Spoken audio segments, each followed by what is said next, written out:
Le vieux riche avait caché tout son salaire de 5 ans dans le pain. Aubigny est né pauvre. Ses parents aussi. Mais dans son cœur brûlait une ambition, réussir pour sauver sa famille. C'est ainsi qu'un jour, Aubigny quitta son village natal. Son seul choix allait à l'aventure. Il marcha jour et nuit, sous la pluie, sous la peur. Mais Aubigny gardait l'espoir. Aubigny, fatigué des longues marches, décida de se reposer. Mais les voleurs l'ont malheureusement pris pour cible. À son réveil, Aubigny chercha son sac pendant longtemps, mais il ne le trouvera pas. Un jour, il arriva auprès d'un puits où il trouva une dame. Celle-ci lui donna de l'eau à boire et lui demanda de la suivre jusqu'à la maison.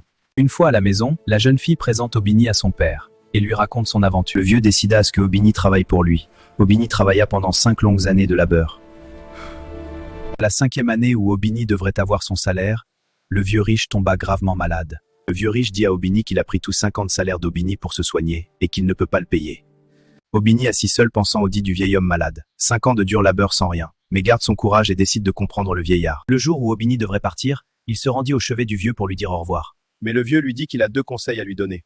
Le premier est qu'il ne doit emprunter aucun raccourci durant son voyage. Et le deuxième, ne jamais ouvrir la porte durant la nuit si quelqu'un l'héberge quelque part. Avant de partir, le vieux lui offre 5 pains. Merci beaucoup. Et lui demande de ne manger le dernier pain qu'une fois à la maison. Après 2 jours de marche, Aubigny rencontra des jeunes dans la forêt lui demandant de prendre un raccourci. Mais Aubigny refusa. Je continue seul. Aubigny arrive un jour dans un village où il est accueilli. Bonsoir. Durant la nuit, il entend un bruit mais il n'ouvre pas la porte. Et le lendemain matin, Aubigny apprit la venue d'un gros lion dans le village durant la nuit dernière. Une fois chez lui, le jeune homme raconta toute son histoire à ses parents. La tristesse se dessina sur leur visage. Après, il décida d'utiliser le dernier pain que lui a offert le ciel-homme. Le vieux riche avait caché tout son salaire de 5 ans dans le pain.